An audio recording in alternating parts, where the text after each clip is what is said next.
Graça e paz, bom dia. Te convido mais uma vez a meditar na palavra do Senhor nosso Deus. O tema de hoje é o retorno da alegria. Está registrado o nosso texto lá em Esdras, capítulo 3, de 10 a 13. Está escrito: Quando, pois, os edificadores lançaram os alicerces do templo do Senhor, então apresentaram-se os sacerdotes já vestidos e com trombetas, e os levitas, filhos de Asaf, com símbolos, para louvarem o Senhor conforme a instituição de Davi, e cantavam juntos por grupo, louvando e rendendo graças ao Senhor, dizendo: porque Ele é bom, porque a sua benignidade dura para sempre. E todo o povo jubilou com altas vozes, quando louvavam ao Senhor pela fundação da casa do Senhor. Porém, muitas daquelas pessoas, sacerdotes, levitas e chefes dos pais, já idosos, que viram a primeira casa, choraram em altas vozes quando à sua vista foram lançados os fundamentos desta casa. Mas muitos levantaram as vozes com júbilo e com alegria, de maneira que não se discernia o povo as vozes de júbilo e de alegria das vozes do choro do povo, porque o povo jubilava com tão altas vozes que o som se ouvia de muito longe. É muito interessante verificar esse texto quando o povo de Israel voltou do cativeiro à terra da Judéia e ali resolveram edificar ou reedificar o templo do Senhor. Mais do que um retorno geográfico, quero ressaltar o retorno de um povo à sua fé. Estiveram por mais de 70 anos no cativeiro babilônico.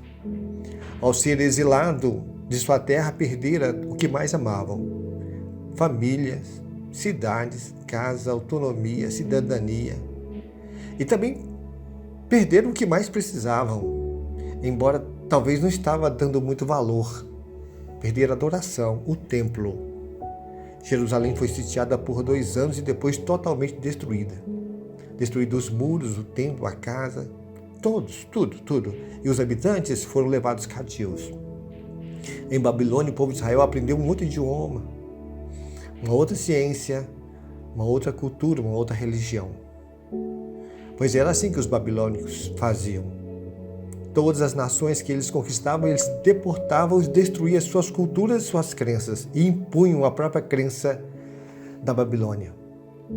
Lá ficaram por mais de 70 anos e em 539 a.C., o rei Ciro conquistou o Império Babilônico. E a política dos persas era diferente com relação aos povos conquistados, pois permitia que os povos voltassem às suas terras e retomassem as suas culturas, costumes e crenças.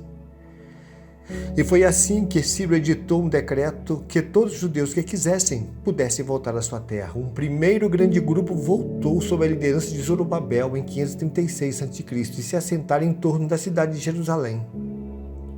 Outros grupos se levantaram, mais 2, um sob a liderança de Esdras, bem depois, e também de Neemias. Mas eu quero me voltar para esse primeiro grupo que voltou sob a liderança de Zorobabel logo após o edito foi lançado. Esse cenário encontraram uma cidade, o cenário que encontraram foi uma cidade destruída, as pessoas sem recurso, os muros quebrados, templo totalmente destruído. A vida espiritual daquele povo não estava bem. Aquela geração já não tinha mais profetas como Jeremias, já não tinha mais Ezequiel, já tinham morrido, talvez não tinham nem mais Daniel. Mas Deus naquele tempo levantou 2 profetas, Ageu e Zacarias. E eu gosto de pensar que nós também somos chamados para esse tempo que nós estamos vivendo agora. Mas voltando lá, uma coisa ficou certa neste momento em que eles voltaram. É que entre a economia que estava fracassada, entre a segurança que não tinham, pois os muros estavam derrubados, e a vida espiritual, que o povo não estava bem, o templo estava destruído, o povo foi chamado a priorizar a vida espiritual. E foi isso que Ageu disse: subi ao monte, trazei madeira, edificai casa, e dela me agradarei, serei glorificado, diz o Senhor. Foi isso que disse Zacarias: porque assim diz o Senhor dos Exércitos, tornai-vos para mim, e eu tornarei para vós. Foi isso que o Senhor disse em Zacarias 1:3. E a primeira coisa escolhida para aquele tempo foi a vida espiritual, pois a reconstrução do templo estava no topo da lista de prioridades daquilo que tinha que ser restaurado. Tiveram muitas dificuldades? Sim. Tiveram muitas oposições? Sim, muitas. Foram mais de 20 anos de luta para restaurar o templo. Mas, enfim, o novo templo ficou concluído. Quero pensar que os Nabucodonosores estão aí tentando destruir tudo que temos de mais sagrado hoje. Destruir nossas crenças, forçando-nos a optar muito mais pela economia, por aquilo que nós vamos ter, pela segurança, do que a nossa vida espiritual. As pessoas do nosso tempo estão sendo o tempo todo incentivadas, ou mesmo desafiadas, a possuir coisas, a investir mais em saberes do que adorar e servir a Deus. Uma geração bem mais preocupada com os nossos muros pessoais, ou com a nossa segurança, do que com a nossa fé. Hoje temos o nosso tempo. Hoje vivemos um tempo de escolhas também. Vivemos um tempo da graça, vivemos um tempo da igreja e nós, como igreja, temos uma missão.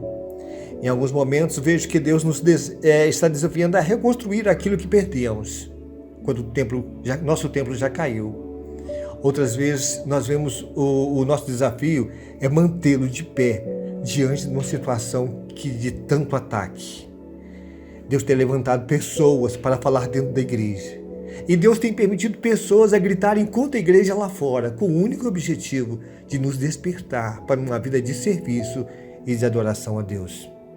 O Senhor ainda está chamando pessoas para investir as suas vidas na construção da sua igreja, pois Ele sabe que se houver investimento nisso, na igreja, as portas do inferno não hão de prevalecer contra a igreja do Senhor.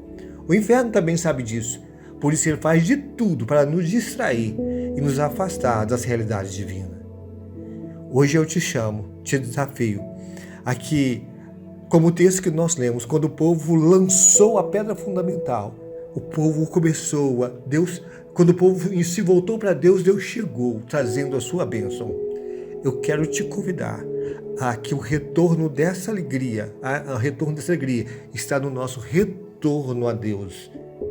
Eu oro para que o Senhor Deus nos dê essa sede e essa vontade e essa decisão. E é assim que eu te abençoo hoje, em nome do Senhor Jesus. Um grande abraço e até o nosso próximo encontro.